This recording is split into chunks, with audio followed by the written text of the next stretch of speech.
بسم اللہ الرحمن الرحیم الحمد للہ والصلاة لأہلها۔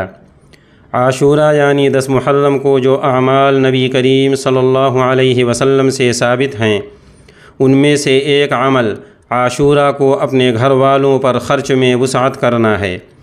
حضرت ابو ہریرہ رضی اللہ عنہ سے روایت ہے، رسول اللہ صلی اللہ علیہ وسلم نے ارشاد فرمایا، جو آدمی عاشورہ یعنی 10 محرم کے دن اپنے اہل و عیال گھر والوں پر کھانے پینے کے سلسلے میں فراخی اور وسعت کرے گا تو اللہ تعالیٰ پورے سال اس کے رزق میں وسعت اور کشادگی عطا فرمائیں گے۔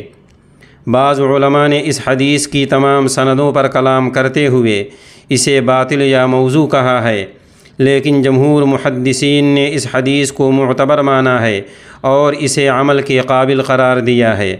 چنانچہ امام بیہقی شعب الایمان میں تمام احادیث نقل کرنے کے بعد فرماتے ہیں، یہ تمام روایات اگرچہ ضعیف ہیں لیکن چونکہ ایک دوسرے کی تائید کرتی ہیں، اس لیے مجموعی اعتبار سے ان میں قوت اور طاقت آ جاتی ہے۔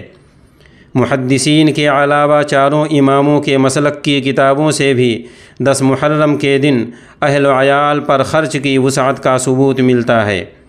اس حدیث کے بارے میں بعض بزرگوں کا عملی تجربہ بھی ہے۔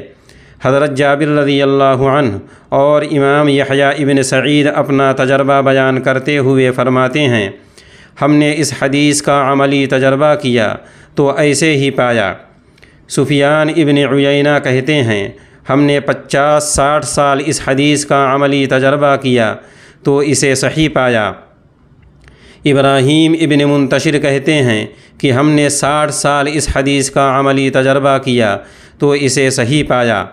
لہذا 10 محرم کو اپنے اہل و عیال، ملازمین وغیرہ پر عام دنوں کے مقابلے میں نفقہ، کھانے پینے، لباس اور دوسری ضروریات اور اخراجات سے متعلق وسعت اور فراخی کرنا چاہیے، لیکن اس حدیث پر عمل کرتے ہوئے چند باتوں کا لحاظ رکھنا ضروری ہے۔ نمبر 1، یہ عمل مستحب ہے، واجب نہیں۔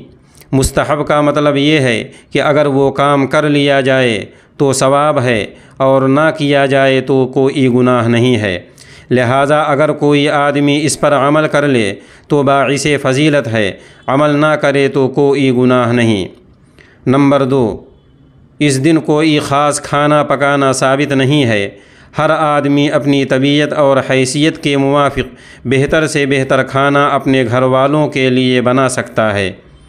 نمبر 3، اس کو باقاعدہ دعوت کی شکل نہ دی جائے کہ محلے میں اسے تقسیم کرنے کا سلسلہ شروع کیا جائے، اس طرح اس کو ضروری بھی نہ سمجھا جائے اور نہ ہی اس کو شرعی حدود سے آگے بڑھایا جائے۔